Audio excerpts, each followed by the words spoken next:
On this episode of WrestleStop, what did Jeff and Joe think about the WWE landscape since SummerSlam? And also, Joe might get up on his soapbox about the KROSS situation. Remember to subscribe and hit that bell icon. And now on to the video.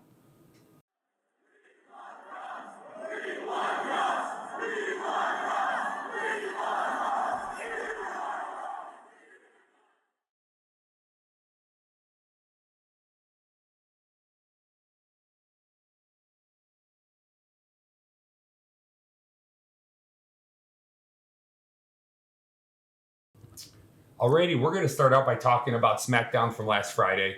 Early on in the show, we had a match between the Solos MFTs up against the Motor City Machine Guns in a tag team match. The MFTs took out Motor City Machine Guns.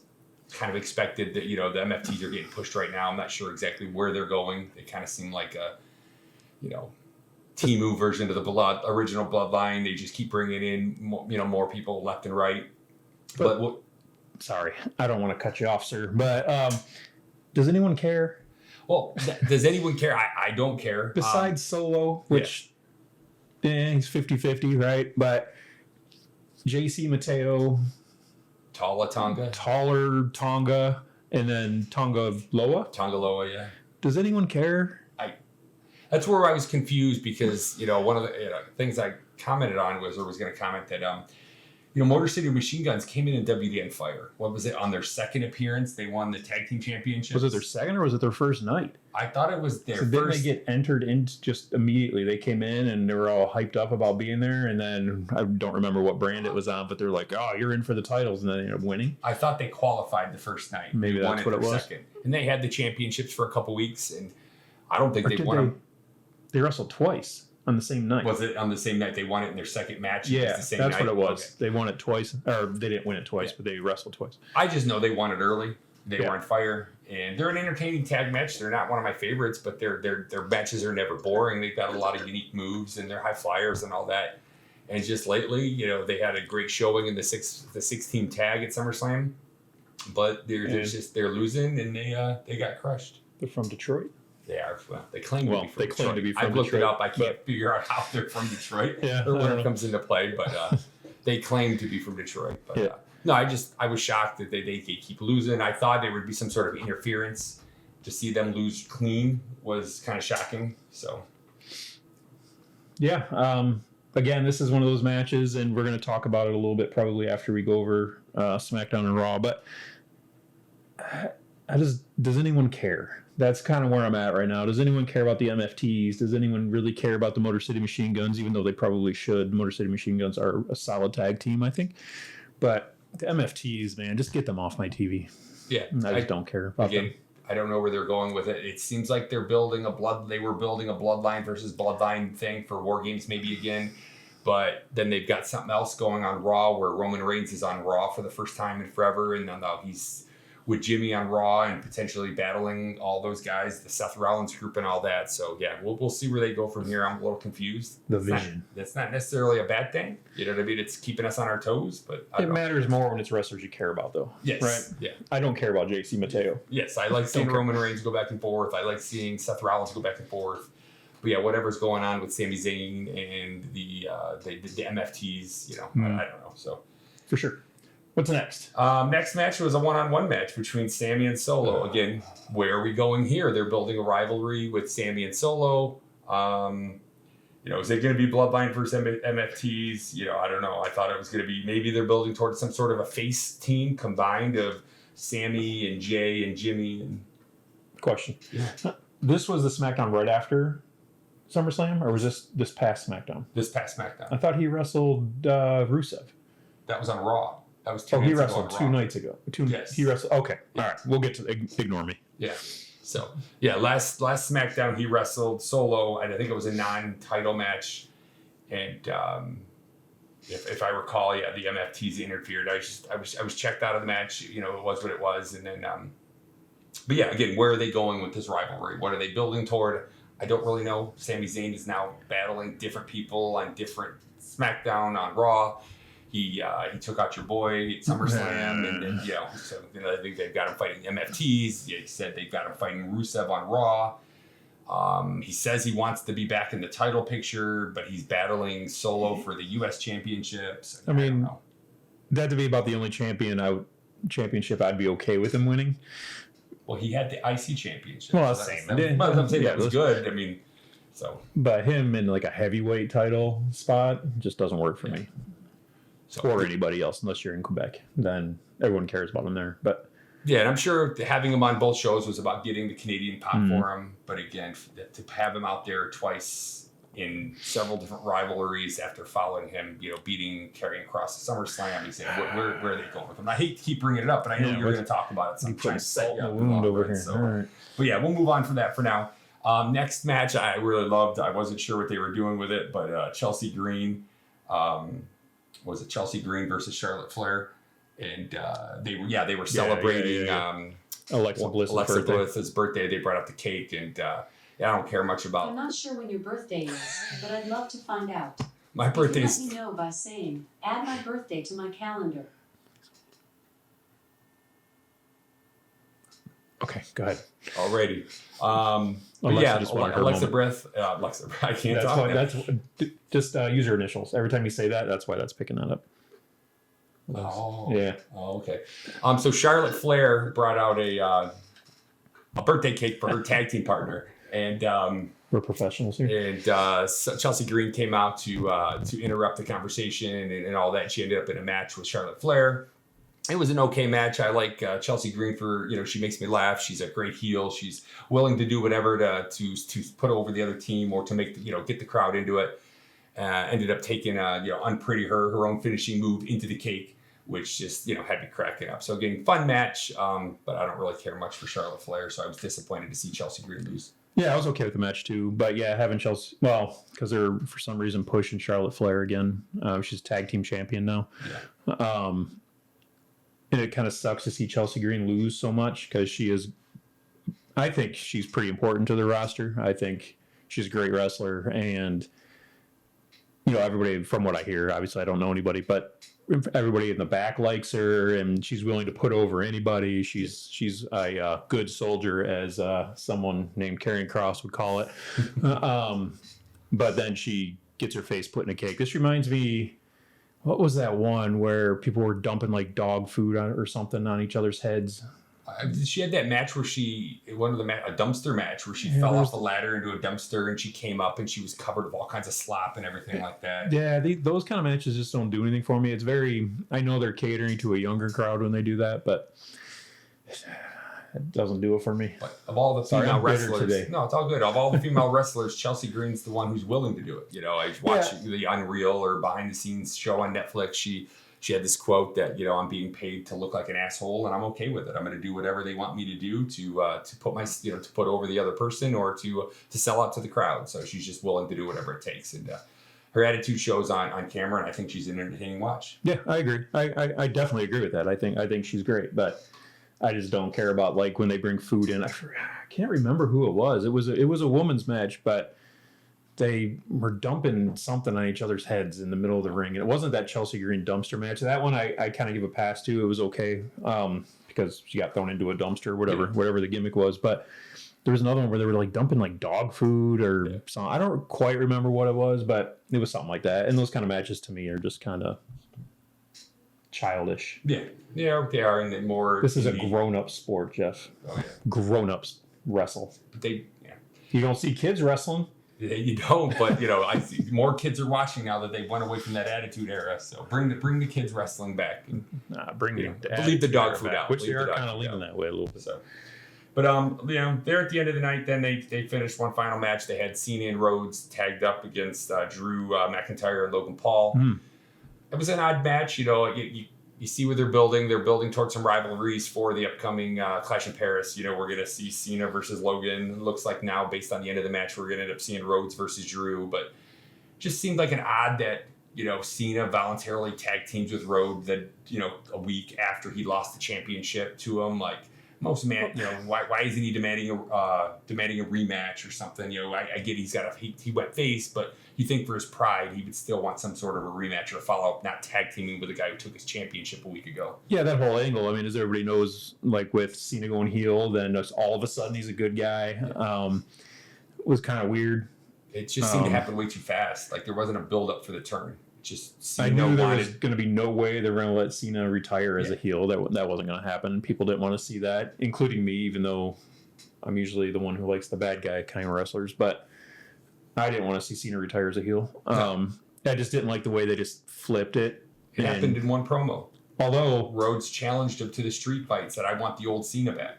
Asking for the old Cena back, brought the good guy Cena back. Yeah, it just seemed forced. Yeah. I did like the interaction with R-Truth afterwards. Yes. Because he basically blamed R-Truth for everything. Yeah.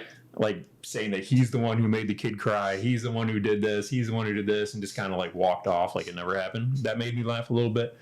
I like funny R-Truth. I don't like serious R-Truth, but I guess they're turning him. Well, we can talk about it after, but did you see what they might be turning R-Truth into? I've not seen anything on that since that. No. Remind me. We'll talk about it after. Okay. Let's move on. Well, that's the end of SmackDown. Oh, well, I guess at the end of the match, I'm sorry, Drew McIntyre put Cody Rhodes' head through the announce table. One of the most vicious looking moves I've ever seen. Nasty looking. So that's where I think they're probably building toward a match at Clash at Paris, or maybe they play that Cody's injured and he can't be there. But I'm assuming they're going to build a match for that international audience. Yeah, that was crazy. I like Drew McIntyre a lot. I like Cody too, but that was nasty. Yeah, that was nasty. Drew's really good at what he does. Yeah, he's really good. I like Drew a lot. I liked him as a face. I liked his heel turn. I like much better heel. I liked whiny Drew. I missed the sword and the kilt and some of that other stuff. His bendy cool. sword. Yeah. By the end of the match, his sword was a U. It melted under the bright lights. But no, I think he is a good heel. His whiny Drew. Yeah, watching him drop it at WrestleMania last year to the cash in for Damian Priest, I thought that was good. He's played it up ever since, and so I like heel Drew, and I'm curious to see where they go. And hopefully they'll put a belt on him as a heel, and we'll see what happens. He should be a heavyweight champion, I think. Yeah. Give him a run for a while. You can give it back to Cody eventually if that's what they want to do. But yeah, I would say give it to Drew for a little bit and just kind of.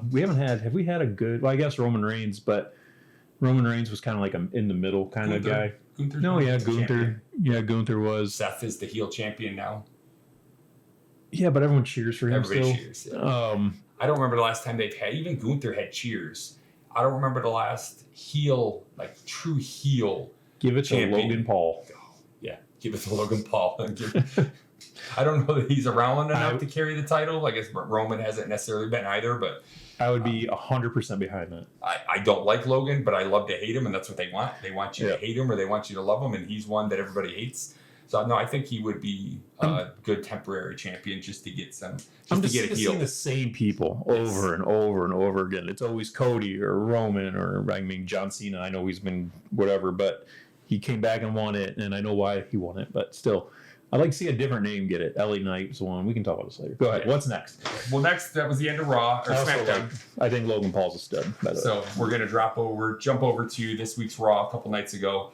So that started off with a, CM Punk out there talking about how he's going to take the championship back from Seth Rollins. And if Seth Rollins wants to fake an injury, I'll give you a real injury. You won't have to fake it anymore. And stuff, yeah.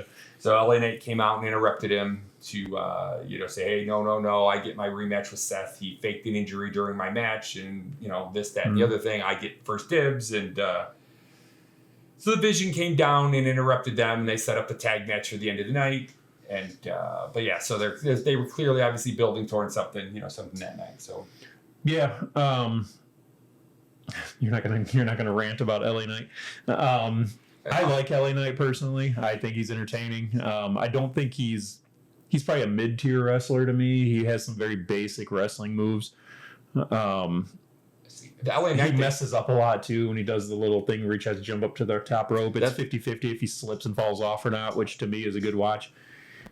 Yeah, when he first started, he's entertaining in the ring. But when he first started his push about a year and a half ago, he hit that move all the time. Yeah. And I thought it was really cool. It's one of the most unique things I've seen in wrestling. But yes, as of late, whether it's age or whatever, he's starting to slip a lot, which shows. But my issues with LA Knight really aren't in the ring. I think he puts on decent matches. It just seems like the longer he goes on, he has his gimmick on the mic, but it's 5 or 6 catchphrases. Yeah. He's not gonna carry a 5-minute monologue. It's the same catchphrases over and over. And it seems like if he does have to talk too much, he starts channeling other wrestlers. And he's always been compared to Stone Cold Steve Austin or The Rock. And now, that's the bottom line. It's the bottom line because LA Knight said so. Like, I think He did say that. I counted on Monday. He said the bottom line like 3 times in the single promo. So, whatever. He's entertaining. The kids love him. The kids love to yell, yeah. And speaking of yeah, if I can go on another little rant, that might be the most annoying thing since Stone Cold. He's comparing the two again. The what chant was probably the worst thing to ever happen to wrestling. Yeah, I agree. And it's just everybody now that every time a wrestler pauses, the crowd yells what, and it's annoying and it's frustrating, especially in person or on TV. So yeah, the yeah needs to go away eventually. But I like it. Yeah. I think it can be used when he uses it right. It's pretty funny. It's pretty entertaining. Someone mocked him on it the other day. Who was it? That was CM Punk. I think CM Punk started saying it, which was kind of funny. Thought their exchange was pretty good. Been to a few live events the last couple years, and you get to the arena an hour early, and all you hear for that next hour is yeah. Everybody just over and over and over again trying to get people to chant with him. So it's like I said, it works when he uses it sparingly, but it does get a little repetitive. So I think when he was Eli Drake, he used to call everyone dummy. I like that, you big dummy, going back to Sanford's son. Yeah, he used it once as LA. Well, probably more than that, but once that I can remember as LA Knight, it was pretty good. But anyway. So next match they had was AJ Styles and Dragon Lee versus Dom and Americano Grande. I'm assuming they're building toward the big AAA Wrestle Triple Mania or so coming this weekend. So again, I thought it was an entertaining match. I'm not a big fan of AJ Styles and Dragon Lee, but I love Dominic Mysterio and El Grande Americano. Do you love this El Grande Americano though? I like any El Grande Americano because I want a stable of them. I want all the El Grande Americanos, mucho El Grande Americano. That could be their name. But I thought it was funny when Dom started taking his mask on and off. I was hoping at one point they would both slide into the ring and swap masks, and they'd get confused over who was the real El Grande Americano. But I did like at the end that El Grande went to use his little metal plate and dropped it, and Dom picked it up as the true heel he is. Yeah. And won the match with it. So again, as we meant, Dom's starting to turn, but I still like heel Dom. Going back to a heel with a championship, put the belt on Dom, it would be amazing. So he has a belt right now, doesn't he? Yeah, but let's give him the championship. Give him the next summer. We got to make him a heel again, and then put the money in the bank on him and let him cash in some Dom way, the most Dom way possible. I would enjoy that. Yeah. I'm not sure. I don't know. I think everyone would probably enjoy it, but WWE for some reason won't do it because they don't like to promote their good wrestlers. Yeah, we'll see. Anything else to say on that one? You said you didn't like AJ Styles. I like AJ Styles. I think he's obviously at the end of his career, but I still think he's one of the best wrestlers on the roster. I think he's great. Even juiced AJ Styles is pretty good. Another one, he's not bad in the ring. I just when he was doing the stuff with Dom and Dom was hurt, and AJ Styles was always there like doing something, that was hilarious. That was good TV. I enjoyed that. Yeah, that was funny. But his old gimmick he had with that crew on SmackDown was just boring. The Bullet Club or whatever. Yeah, the Bullet Club and all that. It just bored me and everything. So like I said, he's entertaining in the match. I just don't like him as a character. So. Yeah, and Dragon Lee, I'm just kind of whatever. I mean, I think he puts on good matches. I think he's super talented and stuff. I just don't care for him. It's hard to get invested in someone who wears a mask. Yeah. You know what I mean? And that's obviously I know that's their style and stuff like that. I get that, but it's hard for me anyway to get invested when you can't see the person. I don't know. Well, that extends into other sports. We were both football fans. That's why the football players aren't the not the athletes, but the celebrities that the NBA players are other Yeah. sports, and they're in the helmets. We're rooting for the jerseys. We're rooting for the helmets. We're not necessarily rooting for the players. So, Yep. like you said, you put a mask on somebody, you don't see them as much as a person, as much Right. as their character. Next up was Sami Zayn versus Rusev. Going back to the previous Monday, Rusev was fighting Sheamus, and then Sami Zayn was talking backstage about wanting to get a title shot. And Rusev and Sheamus were fighting. They bumped into him, so Sami challenged Rusev to a match or whatever. And it was just, I know you don't like Sami. I think he's entertaining. I like his song. I like the cheer for him. Sammy. I don't know if you remember, but before whatever his face run that he's on now, when he was like the conspiracy theorist, Sammy. Do you remember that? I did not. I do not remember that. Everything that happened was trying to make him lose. Okay. If he would lose and then come up with some kind of reason why he lost, it was a conspiracy. I liked that Sami Zayn better. This Sami Zayn probably makes them more money, but I personally like that one better. But then Rusev is big. He could be good, but he has the most boring intro. His matches are boring. His moves are matching. Like, I don't want to watch UFC. I don't want to watch most. Yeah. There are a few strikers that are good. Like Damian Priest is a striker, but something about the way he wrestles, I like his matches. Damian Priest? Yeah. The guy who misses leg day every week? Maybe, but I don't know. I think his matches are entertaining, and I like some of his moves. Maybe it's because he does the Razor's Edge. I don't know. Maybe, okay. But like, I just... Watching Sheamus and Rusev battle the last few weeks has been boring. And then Rusev versus Sami Zayn, just no interest. And all I could think of is you complaining about Sami beating Karrion Kross. And I'm just sitting here watching it. It's like, oh, Joe's going to love this match. But I think what they're probably going to do is a Sami Zayn, Rusev, Sheamus three-way match at whatever, the Paris one. The Clash in Paris. Yeah, or maybe something coming up. Maybe Karrion Kross will make a gallant return and take out all three of them. That would be the best thing that they would ever do. So whatever, that's it. That's the end. Sami supposedly wants the title shot, but he's facing Sheamus and/or Rusev, and then Solo comes out and interferes. I don't know. We're going with this again with Sami wanting a title shot, but then fighting all the mid cards. So who knows where they're going with that? So next up was kind of a late match thrown together because Io Sky was supposed to face off with Naomi. Mm-hmm. Naomi came out, they announced last minute at the beginning of Raw that Naomi wasn't medically cleared. Rumors on the internet are saying now that she's supposed to be on Stephanie McMahon's talk show this week with Big Jim, her husband. Obviously, the big rumors is she's pregnant because they're saying she's going to be off for an extended time, maybe up to 2 years. So that would be the next 6 to 9 months to have a kid and then to take care of it after that. So are they going to do like a tournament for her title, or what are they going to do? Yeah, we'll see. I like tournaments. Going back, I hope it's nothing more serious. I hope it's a pregncy and not something more life-threatening or something like serious. that. Well, yeah, it's serious, but it's not. That's a happy moment in somebody's life, not a health scare, I guess is what I'm going at. So fair enough. What I'd like to see a King of the Ring style tournament for her title. I miss the old King of the Rings going back to WrestleMania 4 when they had a one-day tournament for a championship. It doesn't have to be over weeks. Let's do a one-night tournament, whether it's at an event or maybe on a Monday night or something like that. I'd like to see some sort of a 8-woman battle royal in one night or 8-woman tournament in a single night. I think I'd be okay on an 8-woman battle royal. I don't think I want to see that. Not battle royal, but a tournament, an elimination tournament. Yeah, that would be fine, I guess. But we can go through them. Who would be in that? I mean, there's like 3. But maybe it's a 4-woman tournament. We'll see. Or they combine. Maybe they'll offer it up to some of the Smackdown wrestlers. Whoever wins gets to stay on Raw. Okay, maybe because there's rumors they're not going to do a draft now, so that's a way to move some talent necessarily without having to have a full-on draft. So yeah, we'll see what happens with that. I'm sure we'll hear something here in the coming weeks. But going back, they threw together a match between Io Sky and Roxanne. It was an okay match, but I just it's almost like they use that. They're setting up some sort of feud or some sort of something going on between Io Sky and the Kabuki Warriors. Io Sky asked them not to come out to the match and interfere regardless of what Judgment Day does. And of course, when a face asks their teammates to not to interfere, they never listen. They come out, they interfere, they cost her the match.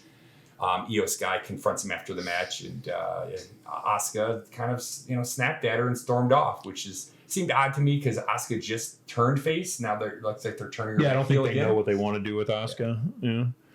So I thought the match was actually good, right? I think Io Sky and Roxanne Perez are both probably in the top tier of the wrestlers in the women's division on both brands. I think they're both great. I didn't care about the Kabuki Warrior thing at the end. I just, because of what you said, right? They're just going to keep flipping them back and forth until they find something. Eventually, then no one's going to care at all anymore. So I think they just need to stick with something for a while.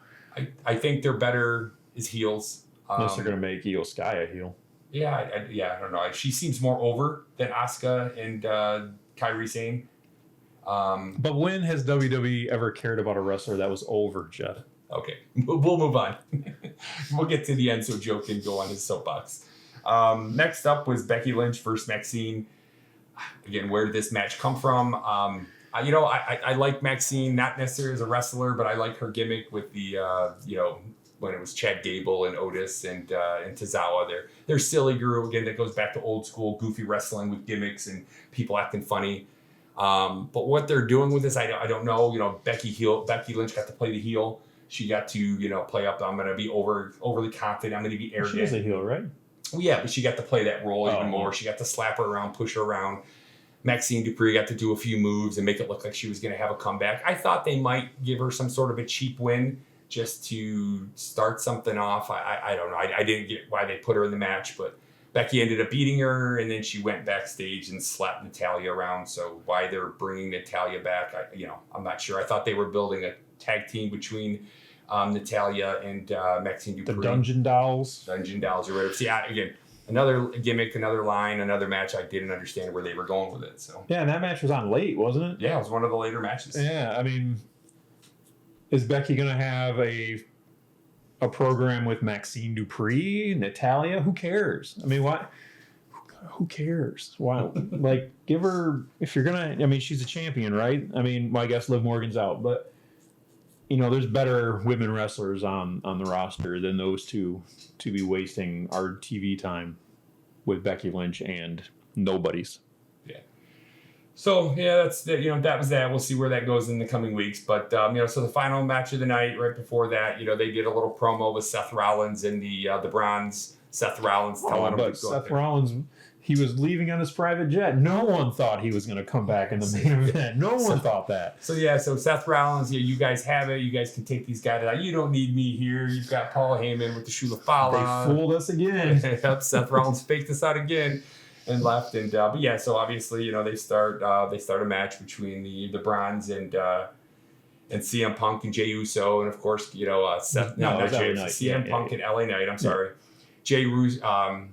Seth Rollins comes down, interferes in the match, ends in disqualification.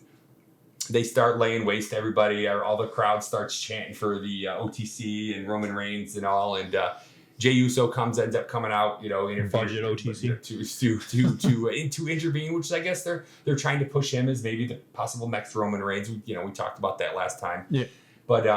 But yeah, then so Seth Rollins and them ended up taking their business and beating him down, bunch of stomps, bunch of tsunamis and all. I was hoping Jay was wearing sneakers. I was hoping Bronson Reed would steal the sneakers and add them to the Shula Fala, but I guess he's saving that. But that wouldn't make him the tribal thief anymore. Yeah, so I guess he's saving that for Roman Reigns with the big shoes. So, interesting match to the end. Interesting end to the match, and they're clearly building towards something. Whether it's a Clash of Paris or looking forward to War Games. So, we'll see where this one goes. Yeah, I would think War Games, but that's so far away. Are they going to drag? Well, I don't forget who we're talking about here. Are they going to drag this out for 2 or 3 months until War Games? Probably. Yeah. This was Raw, right? And I was talking to Jeff prior. I thought this week's Raw was just brutal. It was brutal to watch. Other than the main event, which the main event was somewhat entertaining until the big surprise of Seth Rollins didn't get on his jet. I don't know. I thought the match was okay, but everything else I thought was just garbage. I thought this Raw was just no good at all. That's my opinion. Just a lot of stuff doesn't make sense right now. That's all. A lot of these matches and a lot of these things, are they building angles? If they are building angles, why are they building angles like they are? Why is Rusev and Sami Zayn fighting? Why is Becky Lynch fighting? I forgot her name. The Dungeon Dolls. Yeah. Why are these matches happening? I don't know. But one thing you didn't talk about was the Bayley interview. Is she going to be like a Wyatt now? I mean, what's happening there? She's hearing voices. She's going to be a bad guy, maybe. I mean, she's another one, like you were saying. Yeah, like they just turned her face, but they've been hinting like at a heel turn. And Bayley, I like Bayley. I think she's good in the ring. I like her gimmick. I like her role model gimmick. I think she's good with the fans. But yeah, I don't know what they're doing with this whiny, woe is me, Bayley. I don't know where I belong for the first time in my career. she's hearing voices now. Yeah. She's gonna be a Wyatt. Maybe she's a 6. Maybe she'll take Alexa Bliss's place with the with the Wyatt 6. So they're unfortunately wasting Alexa Bliss on Charlotte Flair. So that was that, huh? Yeah. Yeah, I thought the Smackdown was a little bit better. I did not like this week's Raw. Hopefully they get back on track with this Smackdown and then the Raw next week. I don't know. Did you like Raw? It was okay. I was never bored. I was watching it with my kids, and we were laughing and making fun of the wrestlers. So, I don't know. I guess maybe when I'm watching with my kids, I don't get as bored. And, even the stuff we don't like, we make fun of it. Yeah. So, we made fun of AJ Styles and his pretty hair and what conditioners he uses. How can you make fun of a guy with pretty hair? We were making fun of, Becky Lynch, and we were rooting for, Maxine Dupree to do the worm or the caterpillar or whatever she calls it. So, when you're watching with kids, I guess you're watching with kids, it does add a different element. Yeah, you're looking for something. I'm trying to keep them interested because they just want to stare at their iPads, and I'm trying to keep them into the TV. So I'm trying to help entertain them while they're watching it, and also it's a little different experience. But it was not great. I was not enthralled. Like going through, adding the notes today. I had to go back through, look up, exactly what matches were on it, and reading through what happened refreshed my memory. So it's not like it was memorable, but I wasn't bored like you were when you messaged me after that you thought it was terrible. So. Yeah, I hated it. Other than the main event, which the main event I would just give a passing grade to. I wouldn't call it the greatest thing I've ever seen. But the only thing that was sensible about the main event is the fact that it wasn't a 3-hour Raw, so you weren't looking at the clock. Oh, it's 10:57. Here comes Seth Rollins. Yeah, you couldn't predict when he was going to come out. Yeah. Right. Yeah. So I think you have a few things to say you want to end the show with, huh? Yeah, let me ask you a question. All right. I'm going to name some wrestlers here. Okay. All right. Akira Tozawa. See? Hang on. I'm not done. Just, you can say your part after. Akira Tozawa. I'm going off a list I have here. Brutus Creed. Cruz del Toro. Dragon Lee. Let's see. I was gonna put Grayson Waller in here. Maybe Grayson Waller. Ivy Nile. Joaquin, is that how you say his name? Wild. Joaquin Wild, yeah. Julius Creed, who I think could be good, but they screw him up all the time. Maxine Dupree.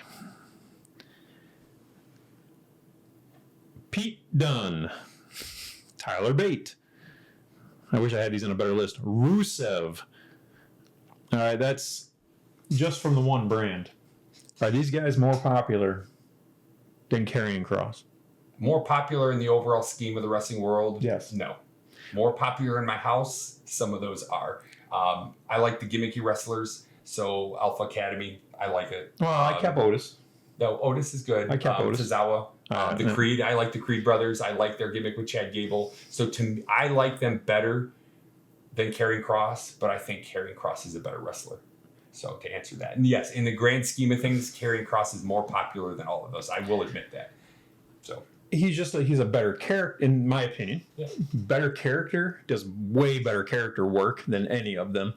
The guy's not even wrestling, but he's still cutting crazy like backstage segments and things like that, which WWE for some reason doesn't push into. Now, it could all be a work, right? Maybe they did sign him and they're doing the R-Truth thing. And I would hope not. Just soon after R-Truth. I hope it is. I mean, I hope for you that they do, but I hope they re-sign him.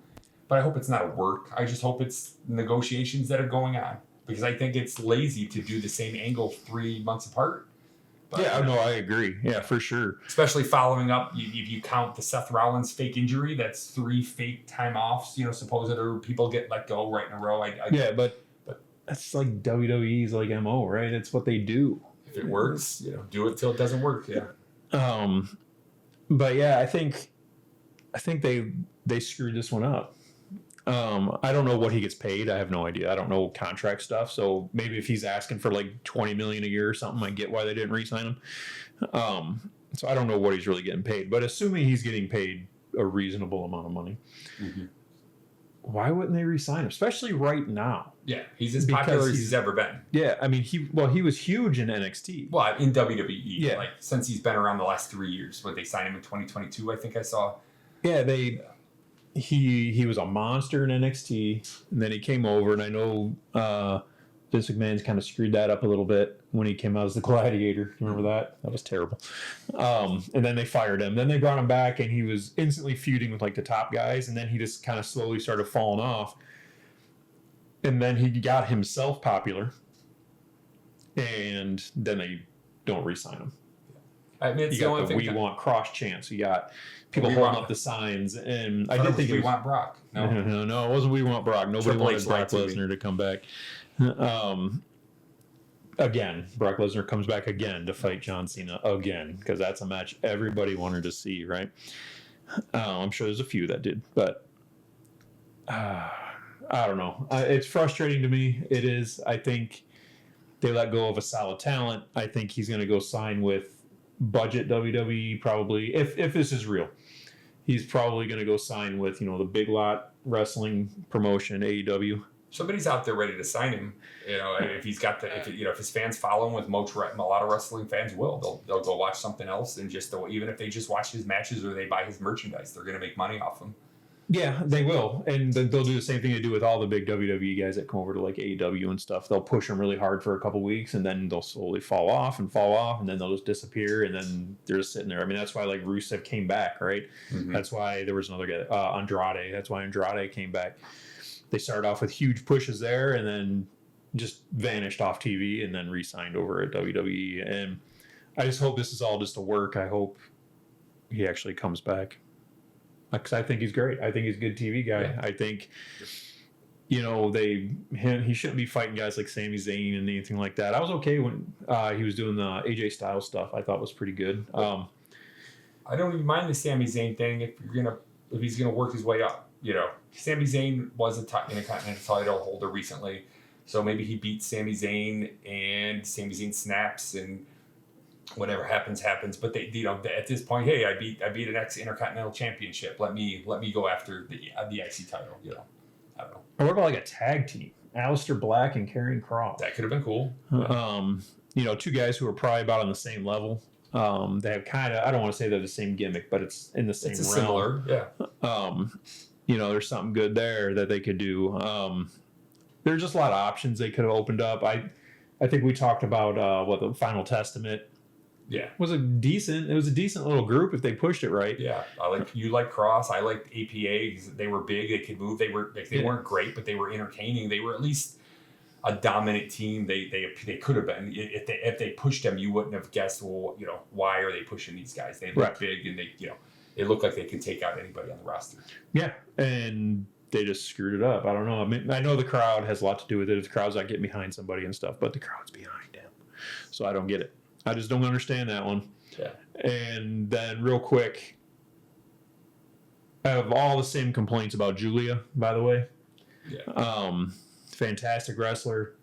She's feuding with the two worst wrestlers on the roster now, and Jade Cargill and Michin, who used to wear the mask when they were, what was that? They came over with, he's in TNA now, I'm drawing a blank on his name, but Mustafa Ali. Okay. He was like the hacker, and then these were like, they all came over, and she was one of them. She was bad then, she's bad now. Yeah, I just remember her with AJ Styles and those two bald guys that left. I can't remember, they were on a little thing in Smackdown. They wore blue all the time. I don't remember their names. You said AJ Styles? Yeah. Oh, yeah, that's the two bald guys that were a tag team with the goatees. The Good Brothers. The Good Brothers, yeah. Yeah, they were bad too. Mention, but yeah. But yeah, I mean, they tried to push her, and it never. Somebody they tried to push 6 months ago. Nobody seemed to like her. And yet she's still on the roster. Yeah. But KROSS is not. Maybe. So yeah, that's it. I'm not going to get too violent on this podcast. On this YouTube show. But yeah, that's all I got for this episode. You got anything else? No, not really. Just wanted to give you some time to get on your soapbox, rant. You've been ranting to me for a week or so now, so I figured we'd let you rant here. We'll be back, definitely next week to give some more recaps. We are working on our, Joe's here ranking all his wrestlers on who Karrion Kross is better. So we're going to use this momentum to rank our wrestlers on the different shows, and we'll figure out a way to do that here in a week or so. Yeah, and while you're out, go buy this book. Support the man. Support Kevin Robert Kasar. I don't know how to say his last name. Karrion Kross. It's a good book. It's got a lot of pictures in it for those of you that don't like to read. Until then, make sure you subscribe, hit the bell icon. We'll see you guys in the next video. Thank you. Bye-bye.